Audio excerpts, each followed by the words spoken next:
asta, titului mult pachieta, sărmucit pacancatalta, aici am să cărsanta. मातेवाप्रमाणे जेजू ख्रिस्ताची शुभ वार्ता. तवळ जुवांचे सीस जेजूसाशी येवन म्हणाले, आम्ही आणि फरिसेव सबार पोटी उपास करता, पूण तुझे सीस उपास करिनात कित्या? जेजून तांकां जाप दिली, होरेत आपणा सांगता आसता पर्यान काजाराच्या ओवळ्यांनी दुखेस्त जावन आशयेत गी. ओरेताक तांचे जावन कार्नवरचे दीस येतले आनी तवळ ते उपास करतले.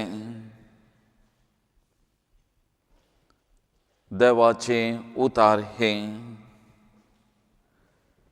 क्रिस्त थंय म्हज्या मोगाळ भावानो आनी भयणीनो, प्राजिताच्या काळार आमी आसाव. देवाचें उतार आयच्या दिसाचें आमी आयकले. जेजूचे सीस उपास पाळिनातले वा उपास मोरतले देखून जुवांचे सीस जेजू लागीं तुजे सीस कित्याक उपास करिनात, उपास मोरतात म्हणून विचारतात.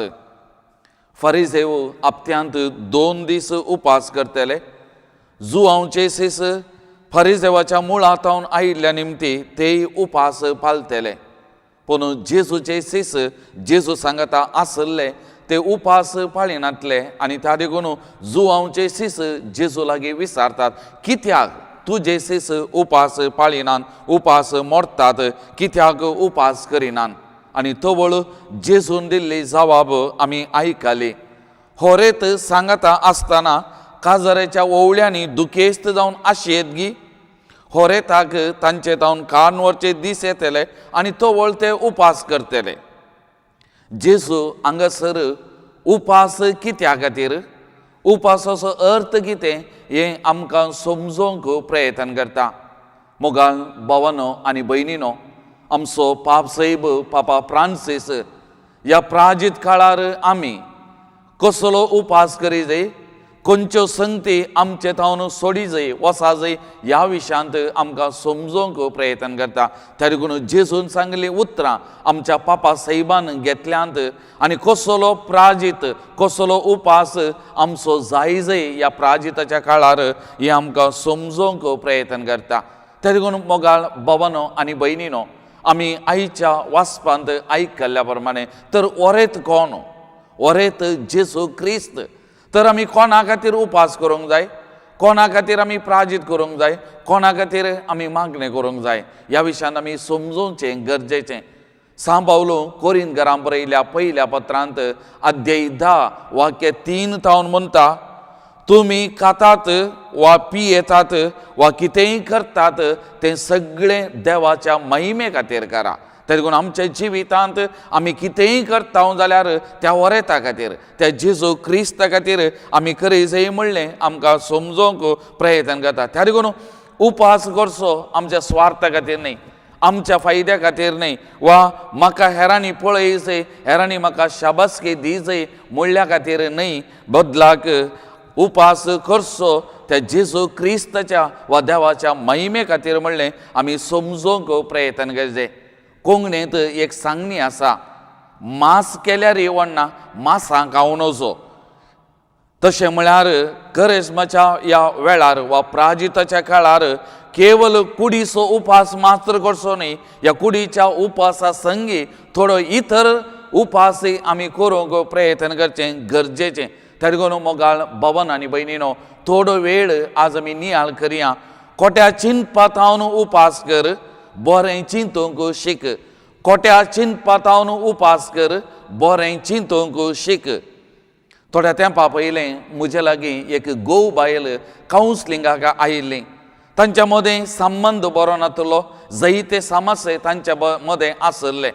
त्या गोवान थोड्या वर्सां पयलें कितेंय एक चूक केल्ली, पूण आतां ताची पतीन हर एक दीस तिच्या मतींत त्या गोवा विशयांत खोट्यो आलोचन्यो वायट चिंताप चिंतून आसा आनी हें तांच्या संबंदांत दिसपट्ट्या जिवितांत दिसून येता आनी हाका लागून तांचें कुटुंबां जिवीत काजारी जिवीत पिड्ड्यार जालां. ते स्त्रिये लागीं वैयक्तीक तरान उलयल्ल्या वेळार आमी तिका सांगिल्ल्या वेळार फादर म्हाका ताणें चवळ केल्ली ती चूक वा केल्लें तें वायट म्हज्या मतींत आसा, म्हाका तें सोडूंक जायना आनी त्या देखून म्हज्या मतींत हर एक दिसा ताच्या विशयांत खोटी चिन्नां वायट चिन्नां उदेतात आनी हांव कितें करतां कितें उलयतां तें म्हाका कळीत ना आनी हाका लागून आमचें जिवीत आमचें कुटुंबां जिवीत पिड्ड्यार जालां. मोगाळ भावांनो आनी भयणीनो, आमची मोत तशें जर तर म्हज्या मतींत हांव नकारात्मक नेगेटीव चिंताप आटयतां जाल्यार हांव नकारात्मक मनीस जातां. म्हज्या दिसपट्या जिवितांत हर एका व्यक्तीक पळयतना, हर एका व्यक्ती लागीं उलयतना, हर एका व्यक्ती लागीं संबंद दवरतना नकारात्मक चिंताप म्हज्या मुखांत वालता. म्हजी चलची रीत तशीच जाता. जर तर म्हज्या मतींत बऱ्यो आलोचनो बरीं चिन्नां हांव आटयतां, हांव सकारात्मक चिंता पॉझिटिव्ह तरान चिंता जाल्यार म्हज्या संबंदांत हेरां विशयांत अभिमान आसता, ओडवीक आसता, हे सगळ्या लागीं बसोवंक सगळ्या लागीं एक बरो संबंद आमी बांदून हाडूंक शकता. आनी त्या देखून केदाळय आमच्या मतींत सकारात्मक चिंताप आसा जाय शिवाय नकारात्मक चिंताप न्ही. सकारात्मक चिंताप आसल्यार आमच्या जिवितांत उंचल्या पावडांक सोडोवंक आनी आमच्या जिवितांत यशस्वी जोडोवंक आमी शकता. धाकल्याक आमी सांगचें जाल्यार बल्ब सोदून काडिल्लो थॉमस आल्वा एडिसन ताची जिविताचेर आमी नदर घाल्यार सुरवेर हो बल्ब सोदून काडटना एक प्रयत्न केलें, 2 प्रयत्न केलीं, 3 प्रयत्न केलीं, 100 प्रयत्न ताणें केल्लीं. जायते फावटी तो सोलवालो.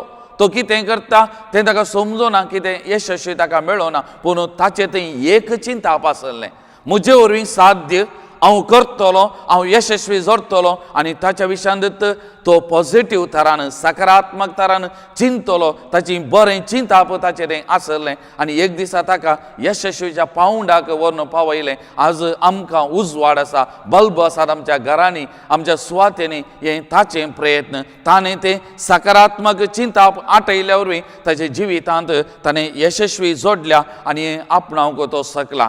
मोगाळ भावन आनी भयणीनो, आमच्या जिविताचेर आमी नदर घाली जाल्यार केन्ना आमच्या मतींत कोणतीय चिंतना उदेतात वा वायट आलोचनो उपजातात, त्यो आमी परत आनी परत चिंतना, तिंत चिन्नां आमच्या मतींत परत आनी परत आटयतना आमचे भितर, आमच्या मतींत, आमच्या कुडी भितर राग, मोसोर, हागे, फारीकपण हें सगळें उपजायता. आनी वो राग, हागे, मोसोर, फारीकपण आमच्या दिसपट्या जिवितांत विविध रितींनी भायर येवचें आमी पळयता. त्या देखून आमच्या समाजांत आमी पळयता खोटी आलोचनो चिन्नां मतीन आटयल्या वरवीं, जावं बरो थोडे वडीं कामुकपणाची चिंतनां मतीन आटयल्या वरवीं आज आमच्या समाजांत अत्याचार घडटा. फारीकपणाची चिन्नां आटयल्या वरवीं खुणी आमच्या जिवितांत आमच्या समाजांत घडोवन आसात. एकल्याच्याच विशयांत नकारात्मक चिंताप परत आनी परत आटयल्या वरवीं जीवघात आमच्या समाजांत सोडोवन आसात. ह्या मारिफात एक व्यक्ती ताकाच नाश करता आनी एका वाटेन आनी एकल्याचोय नाश करता. ताचें जिवीत पिड्ड्यार करता, नाश करता, आनी एकल्याचें जिवीत नाश करता, पिड्ड्यार करता. हें आमकां दिसपरतें आमकां पळोवंक मेळटा. त्या देखून खोटी चिन्नां, म्हज्यो खोट्यो आलोचनो म्हज्या खोट्या उतरां वरवीं वा कठोर उतरां वरवीं भायर येता आनी मनशांक लागाड काडूंक नाश करूंक शकता. त्या देखून मुस्तबोटी आमच्या मतींत आमचे भितर आमी चिंतलीं ती खोटी चिन्नां आमच्या दिसपट्या जिवितांत कठोर उतरां मारिपात भायर आयिल्ल्या वरवीं आमच्या घरा भितर, आमच्या कुटुंबांनी, आमच्या बोवारी, आमच्या कामाच्या थळार आमी खंयसर जी येता थंयसर संबंद मोडटात. आमी एकामेका पळोवची रीत बदलता आनी एकामेकाचेर पातयेनी बरवसो उणें जाता आनी हाका लागून आमचें जिवीत कश्टांचें जाता, समस्याचें जाता. मोगाल भावन आनी भयणीनो, कोंकणींत एक सांगणी आसा, मारुल्लो मार जाल्यार विसरो येत, उलयिल्लें उतार विसरो नजो. आतां आमी उलयिल्लीं उतरां थोडे फावटी कठोर आसतात, कठीण आसतात. हीं उतरां कित्याक इतलीं कठोर, इतलीं कठीण जातात? हाका कारण आमच्यो खोट्यो आलोचनो, आमची खोटी चिन्नां आमी आटयलेलें मतींत चिंतलें तें आमच्या उतरांनी भायर येता आनी हाका लागून आमचे संबंद बिगडटात. मोगाल भावन आनी भयणीनो, माते वासोवांजेल अध्याय 15 वाक्य 18 तावन 19 आमी नदर घाली जाल्यार थंयसर जेजू कितें म्हणटा, पूण मनशाच्या तोंडांतल्यान भायर सरता तें काळजांतान उपजाता आनी मनशाक तें मेळयता. कसलें मेळेपण मनशाच्या तोंडांतावन भायर येता, कसल्यो चिन्नां भायर येतात आनी कितें मनशाक मेळयता जेजू थंयसर सांगता. आनी पयिल्लें जेजून सांगलें खोटी चिन्नां. ताच्या उपरांत खून, प्रद्वार, व्यभिचार, सोरी, फोटसाक्स, सोवे शिराप जेजू मुंदरसून येता. पूण जेजून पयिल्लो शब्द उपाय केल्लो खोटी चिन्नां. हें मनशांतावन भायर येता, मनशाच्या तोंडांतावन भायर येता आनी संबंद पाड करता. आमी एकामेका पळोवची रीत पाड करता आनी आमचें जिवीत मेळायता. भायर तावन भितर येवचें न्ही, भितर तावन भायर येवचें. तरी करून मोगाळ भावानो आनी भयणीनो, आज ह्या देवाच्या उतराचो नियाळ आमी करता आसतना, ह्या उपासा विशयांत आज आमी नियाळ करतना प्रत्येक जावन खोटी चिंतना, आमचे खोट्या चिंतपातावन उपास कर, बरें चिंतूंक शीक ह्या विशयाचेर नियाळ करतना. तर ह्या मुखल्या दिसांनी, ह्या करिज्माच्या दिसांनी आमी कितें करियेत, कितें करी जाय त्याच विशयांत एक घडी आमी नदर घालूंक प्रयत्न करया. पयिल्लें, आमची मोत आमी ट्रेन करीजे, आमची मोत आमी शिक्षीत करीजे. हें आमचें अरियेकल्याचें कर्तव्य.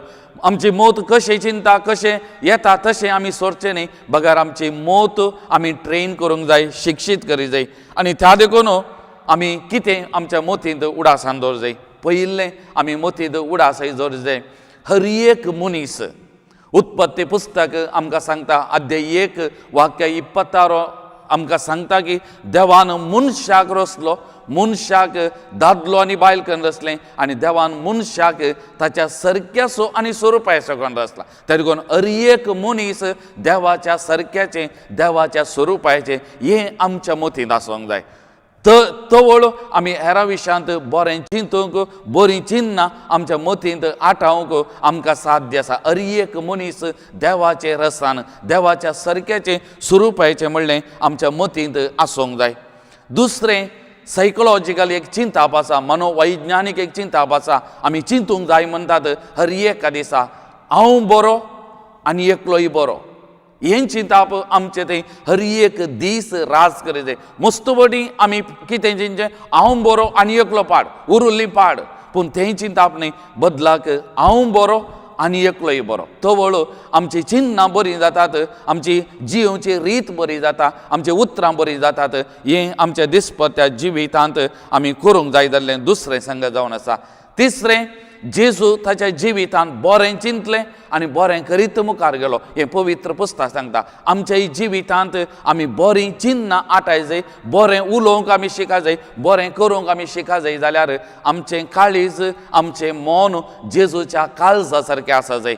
आयचो दीस शुक्रार जेजूच्या भोव पवित्र काळजाक समर्पण केल्लो दीस. तरी करून आज आमी मागोवंक जाय. तिसरी संगत जावन जेजू बोळ्या आनी कालत्या काळजाच्या कर काळीज म्हणजे तुज्या काळजा सारकें. जेजूच्या काळजा सारकें आमचें काळीज जालें जाल्यार म्हजी चिन्नां बरीं जातात, म्हजी उतरां बरीं जातात, म्हजी रीत जियोवची बरी जाता. हें आमी करूंक शिका जाय. आनी चवथें आनी निमाणें आमी आमचें थंय रूढी करूंक जाय एक बरी गजाल वा बरी संगत ती जावन आसा बोगसूंचें, बोगसांनी मागचें आनी एकामेका बोगसांनी दिवचें. केदाळा आनी एकलो सूख करता वा कितें उणेपण करता तें आमी बक्षीत हावंगे. तवळ आमच्या मतींत आसलें तें वायट चिंताप, खोट्यो आलोचनो पयस वेतात, आमचें चिंताप बरें जाता आनी तवळ आमकां बरें उलोवंक, बरें करून जियोवंक साध्य आसा. बोगसांनी आमच्या संबंदाचें एक हातेर हें आमच्या दिसपट्ट्या जिवितांत आसूंक जाय आनी आमी त्या भाशेन जियोवंक प्रयत्न करूंक जाय. तर मोगाळ भावन आनी भयणीनो, आयच्या दिसा ह्या वचपा मारीपात मेळचो वो संदेश आमी जोडूंक प्रयत्न करया आनी आमचें जिवीत तें बरेंकन बांदून हाडूंक आमी प्रयत्न करया आनी त्या मारीपात ह्या खोट्या चिंतपात हांवन आमी भायर येवंक खोट्या संगतीत हांवन आमी भायर येवंक प्रयत्न करया बरें चिंतूंक बरें उलोवंक आमी प्रयत्न करया आनी त्या मारीपात जेजू बरी आमी बरो संबंद बरें करूंक प्रयत्न करया आनी तिस करपा त्या सोम्यात हांवन आमी मागोवन घेवया प्रार्थुया सर्गींच्या भोव मोगाळ बापा आयचो वर्तो दीस तुवें आमकां फावो केलाय प्रत्येक जावन अपुर्बायेचें देवाचें उतार आज आमकां नियाळ करूंक तुवें फावो केलें प्रत्येक जावन खोट्या चिंतपात हांवन भायस सरोंक बरें चिंतूंक आमकां आपोवणें मेळ्ळें ह्या विशयाचें नियाळ करूंक हो एक आमकां अवकाश लाभलेल्या खातीर आमी तुका अर्गां दिता दिन वाचता तर बापा आमच्या पापाच्या चिंतपाकाल आमी ह्या खोट्या चिंतपातान उपास करूंक बरें उलोवंक बरें जियोंक बरें चिंतूंक आमकां करपा दी आदार दी बापा प्रत्येक जावन आज वो नियाळ आयकतेल्यान ह्या नियाळान भागीदार जाल्ल्या हर एकल्याक तांच्या कुटुंबाक तुज्या पांय तळाव समर्पण करता तांचेर आनी तांच्या हर एका कुटुंबाचेर तुजे विस्नार आशिर्वादा वत तांणी कुटुंबांनी जियेतना बरें चिंतूंक आनी त्या मारीपात बरो संबंद एकामेका लागीं बांदून हाडूंक आनी तांची कुटुंबां ती पवित्र करूंक भाग्यवन करूंक वावरूंक तांकां आदार दी तांकां कृपा दी आनी त्या मारीपात आमची चिंताप बरें जावन आमचें उलोवणें बरें जावन आमी आमचें दिसपतें जिवीत तें बरें जियोन एक दिसा आमकां सर्गार तयार केल्ल्या त्या सर्गीच्या निवासाक पावोवंक हें आमकां आदार जावं हें आमी मागता तुज्या पुता जेसूचें नांवी आमीन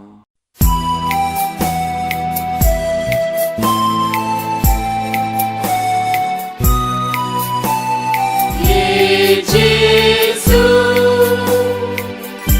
आमकां कृत मागता दितो लोय म्हूण पातयेता सर्मोजी तांकां टाळटा आयच्यान ती सकट सांडटा